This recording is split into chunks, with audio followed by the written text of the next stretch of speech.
एक आंदोलन खड़ा करने के लिए हाथों और पांव की जरूरत नहीं होती है, दिल और दिमाग की जरूरत होती है। You don't need hands and legs to drive your organization, you need head and heart to drive your organization. ऐसी मैन पावर तैयार करिए। अगर ऐसे आदमी को ले आए जो आपसे कम बुद्धिमान है, तो और कम बुद्धिमान कस्टमर को वो लेके आएगा। Nothing is more important than developing people, क्योंकि अल्टीमेटली स्ट्रैटेजी को आपके लोग ही चलाने वाले हैं। अ क्लियर विजन और a great vision without great people is completely irrelevant. मैं Vivek Bindra, founder and CEO बड़ा बिजनेस.com, आज बताऊंगा आपको 20 से ज्यादा तरीके के बढ़िया मैन पावर कैसी लाई जाती है। एक है इंटरनल तरीके और एक है एक्सटर्नल तरीके। इंटरनल जो आपकी कंपनी के अंदर से ही तरीके होते हैं, और एक्सटर्नल जो बाहरी तरीके हैं जिनसे आप बढ़िया टीम को ढूंढ के ला सकते हैं। मेरे को everything about entrepreneurship course, event, questions में कई लोगों ने पूछा बढ़िया टीम कैसे बनाएं। पहला क्या है, चांसेस हैं कि इंटरनल टीम में ही कोई प्रमोशन कर सकते हो, उन्हीं को आप बढ़िया पे, पोजीशन और रिस्पॉन्सिबिलिटी, अथॉरिटी बढ़ा करके दे सकते हो, क्योंकि प्रमोशन से कॉन्फिडेंस बढ़ता है। दूसरा, आप इंटरनल ट्रांसफर्स क्रिएट कर सकते हो एक डिपार्टमेंट से दूसरे डिपार्टमेंट में। कभी कभी जिस आदमी से आप काम करा रहे हो उस डिपार्टमेंट में, क्योंकि वो उसके लिए कॉम्पिटेंट नहीं था, वो इसके लिए ज्यादा अच्छा कर सकता था।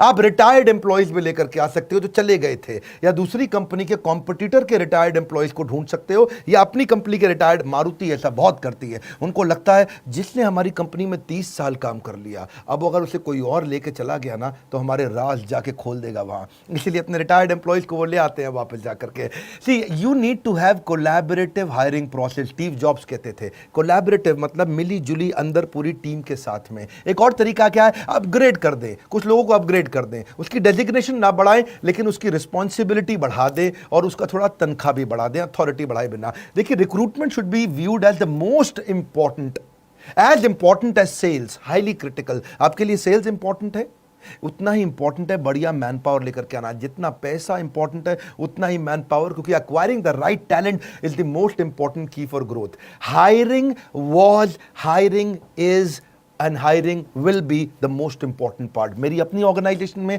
अच्छी लीडरशिप बनाने के लिए मैंने बहुत काम किया है। आज मैं अपने ऑफिस नहीं जाता, इसलिए नहीं कि कोरोना क्राइसिस है या लॉकडाउन है। पिछले 1 साल से मैं मुश्किल से अपने ऑफिस 6 बार गया हूंगा, क्योंकि बढ़िया टीम तैयार करी है। और मेरा 5वां पॉइंट है, train your man power.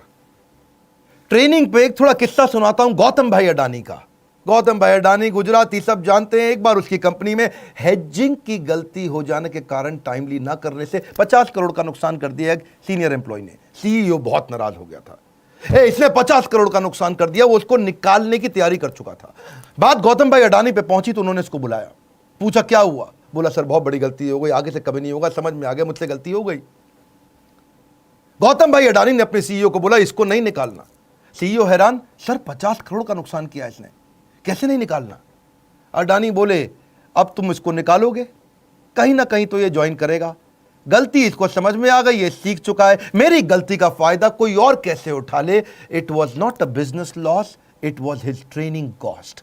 Gautam भाई अडानी का वो डिसीजन, उस एम्प्लॉय को ना निकालना, व्यापार जगत में बहुत अप्रिशिएट किया गया कि एम्प्लॉय अपनी गलतियों से भी ट्रेन होता है, सीखता है और आगे और एसेट बिल्ड करता है। और ऐसे ही एम्प्लॉयज आगे चल के आपके लिए और एम्प्लॉयज लेके आते हैं, जो है मेरा 6ठा पॉइंट, एम्प्लॉय रेफरल। मेरी वीडियो टीम के अंदर, एनिमेशन की टीम के अंदर, पोस्ट प्रोडक्शन की टीम के अंदर ज्यादातर सारे एम्प्लॉय रेफरल से आए हैं। किसी ने किसी का रेफरेंस दिया और वो आया, किसी ने किसी का अंदर के ही लोगों ने रेफरेंस दे दे करके बाहर के लोगों को हायर किया। ये मेरे पीछे कैमरामैन दीपक आज मुझको बताया कि हमारे पुराने एडिटर विशाल विष्णु के रेफरेंस से आया था। हमारे यहां टीम भी ऐसी, क्योंकि happy employees will bring more employees. 7वां तरीका, इंटरनल एडवर्टीजमेंट। अगर आपकी कंपनी बड़ी है और आपने एडवर्टीजमेंट निकाल दिया तो किसी डिपार्टमेंट से कोई डिपार्टमेंट में वो लोग ज्वाइन कर जाते हैं। ये मैंने मारुति से सीखा था। वो लोग इंटरनल प्रमोशन के, इंटरनल एडवर्टीजमेंट के तरीके निकालते थे, हमने भी ऐसा किया। हमारी सेल्स में एक लड़का हुआ करता था राहुल, वो ठीक ठाक काम करता था, लेकिन जिस दिन इवेंट्स, जो हमारे फिजिकल इवेंट्स होते हैं, उसकी एड निकली तो उसने सेल्स से निकल करके यहां अप्लाई किया जॉब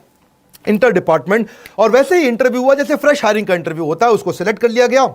जब से वो इवेंट्स में आया बहुत अच्छा काम करने लगा। Smartest business decisions you can make is to hire qualified people. बढ़िया आदमी को लेके आना आपके बिजनेस का सबसे अच्छा डिसीजन होता है। याद रखिए, सस्ता आदमी बाद में ज्यादा महंगा पड़ता है, वो कॉस्टली पड़ता है, डिसरप्टिव पड़ता है और टाइम बहुत वेस्ट कर जाता है। इसीलिए ये सबसे महंगी गलती होती है, गलत आदमी को लाना। रिक्रूटमेंट मुश्किल है, मैं मानता हूं, ये इतनी मुश्किल है कि जैसे खेत के अंदर सुई ढूंढना। खेत में सुई कैसे ढूंढोगे, क्योंकि ये है इतना इंपॉर्टेंट काम।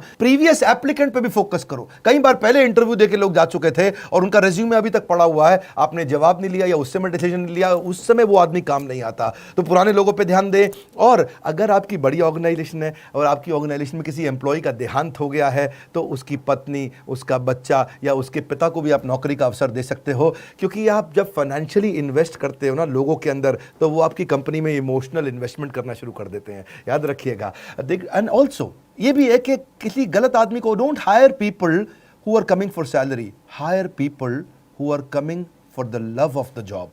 ऐसे लोग जो काम को प्रेम करते हो। फिर आप कुछ ट्रेनीज भी लेके आ सकते हो, मैनेजमेंट ट्रेनी, उनको ही एब्जॉर्ब कर लो, क्योंकि मैनेजमेंट ट्रेनी भी क्या है, अगर आपने the competition to hire will going to increase.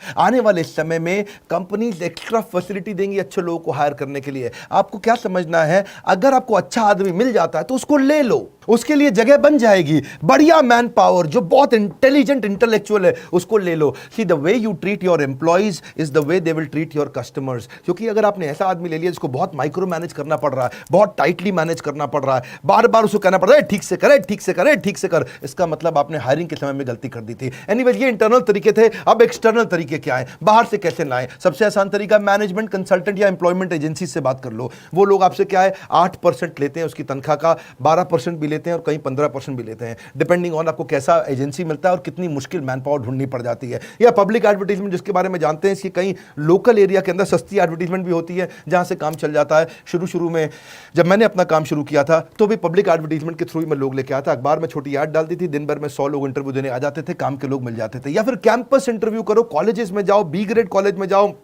वहां से आप बी ग्रेड कॉलेज का ए ग्रेड आदमी उठा के ले आओ, सस्ता पड़ता है आपको। ए ग्रेड कॉलेज से बी ग्रेड आदमी लेना भी महंगा पड़ता है, यानी कि आईएम में जाओगे वहां पे ए ग्रेड कॉलेज तो है लेकिन उनका बी ग्रेड आदमी भी बहुत महंगा पड़ेगा। आप किसी बी ग्रेड कॉलेज में जाओ, उनका ए ग्रेड आदमी लेके आओ, आपको सस्ता मिल जाएगा। ढूंढिए इस तरह से।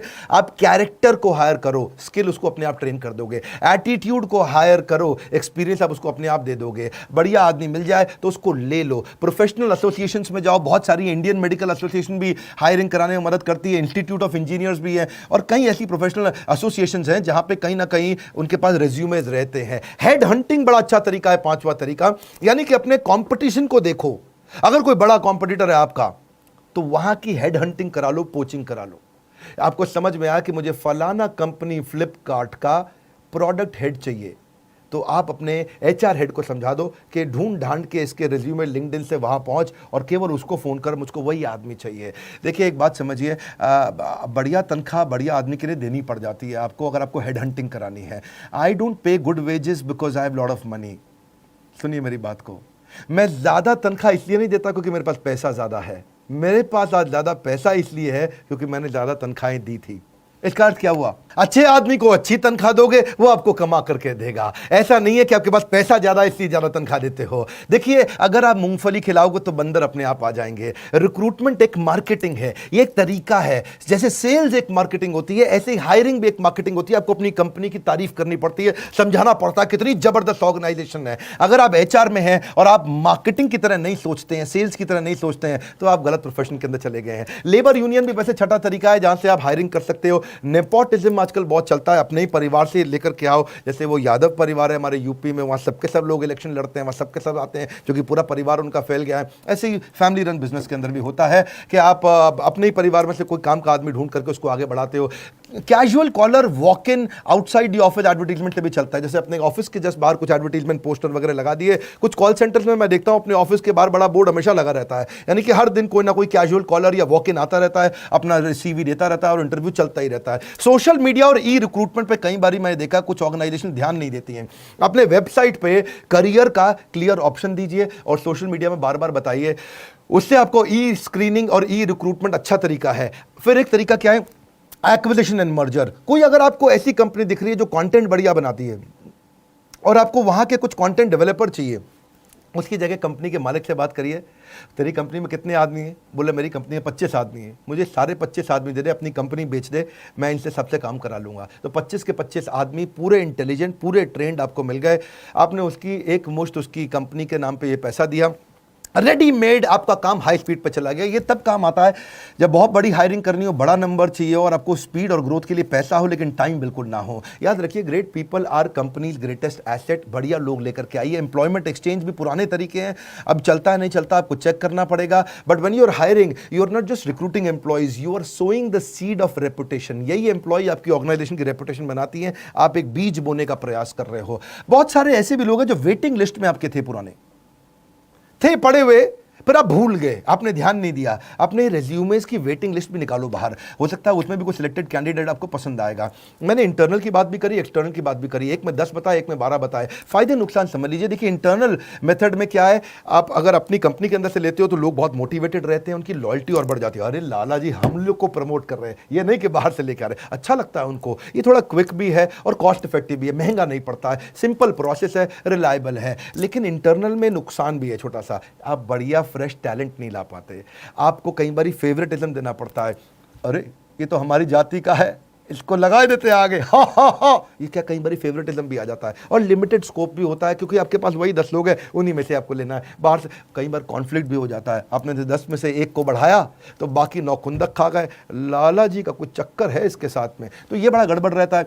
एक्सटर्नल मेथड के भी फायदे नुकसान है। अगर आप बाहर से आदमी लेके आते हो, फायदा क्या है, थोड़ा फेयर और इम्पार्शियल है। आप बाहर से लेकर के आए हो, ढूंढ के लेके आए, थोड़ा ट्रांसपेरेंट है, फ्रेश नया टैलेंट आता है, नई इंटेलिजेंस भी आती है कंपनी में। स्कोप बहुत बड़ा है, क्योंकि अपनी स्कोप कैसे बड़ा है कि आप हजारों लोग हैं, हजारों में से 10 चुनने हैं आपने, और इससे ऑर्गेनाइजेशन ग्रो करता है। लेकिन नुकसान क्या है, इसमें जो अंदर बैठा है बेचारा वो टेंशन में आ जाता है, ये बाहर से लाए जा रहे हैं, हमारा नहीं ध्यान रख रहे। दूसरा, टाइम कंज्यूमिंग भी पड़ता है, क्योंकि बाहर से आदमी लाने में वो कई नोटिस पीरियड दे करके आएगा, थोड़ा लेंदी और कॉस्टली प्रोसेस है।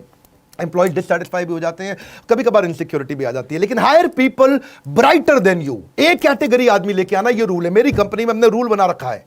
अपने एचआर को मैंने बोला हुआ है, आज मेरी फैमिली लगभग 1,500 से 2,000 एम्प्लॉइज और हमारे चैनल की हो गई है, और हेड ऑफिस के अंदर भी, दिल्ली के अंदर भी 400 आदमी बैठते हैं। रूल क्या है, एक कैटेगरी एम्प्लॉय चाहिए, एक कैटेगरी एम्प्लॉय चाहिए। दिमाग में घुसा दिया है। अपने से ज्यादा बुद्धिमान आदमी लेकर क्या, और उसके रास्ते से बाहर हो जाओ, उसके बाद वो काम करके दिखाएगा। Satisfied employees will get more customers will mean more profitability. वैसे मैंने आजकल यूट्यूब पे ही काफी बिजनेस कंटेंट फ्री में देना शुरू किया है, अच्छा लगता है तो मुझको जरूर बताइएगा। एवरीथिंग अबाउट एंटरप्रेन्योरशिप में हमने एचआर से संबंधित सारे टॉपिक्स कवर किए हैं। एम्प्लॉय को रिटेन कैसे किया जाता है, सक्सेशन प्लानिंग, अगला टीम कैसे डेवलप करें, इसको लीडरशिप इन पाइपलाइन बोलते हैं। हाई परफॉर्मेंस कल्चर कैसे आता है, रिक्रूटमेंट, हायर करने का प्रोसेस क्या है, मैनेजरियल एफिशिएंसी, कम आदमी से ज्यादा काम कैसे कराएं, कॉम्पेंसेशन एंड बेनिफिट, तनख्वाह के स्ट्रक्चर कैसे होते हैं, training and development, on boarding का प्रोसेस क्या रहेगा, रिवॉर्ड्स कैसे दिए जाते हैं, ईसॉप, एम्प्लॉय को शेयर होल्डर अगर बनाना हो 1% 2% कैसे बनाते हैं, जॉब डिस्क्रिप्शन ईए का, पीए का, डिपार्टमेंट हेड्स का कैसे बनाते हैं, रिव्यू कैसे करें,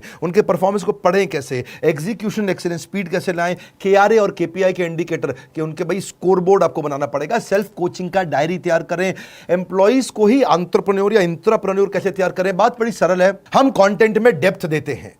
आज सारे एमबीए कॉलेजेस और यूनिवर्सिटीज अब हमारे साथ पार्टनर करने लगे हैं, क्योंकि वो जानते हैं मैनेजमेंट का प्रोग्राम आज बड़ा बिजनेस से पावरफुल कोई नहीं देता। कंज्यूमर रेलेवेंस पे फोकस करते हैं। हमारे साथ जुड़े रहने के लिए नीचे कमेंट बॉक्स में बताने के लिए कि बिजनेस का और कौन सा टॉपिक अटेंड करेंगे, सब्सक्राइब दुनिया भर में करने और करवाने के लिए, वर्ल्ड का नंबर 1 एंटरप्रेन्योरशिप यूट्यूब चैनल बनाने के लिए आपका हृदय की गहराइयों के साथ हाथ जोड़ के धन्यवाद।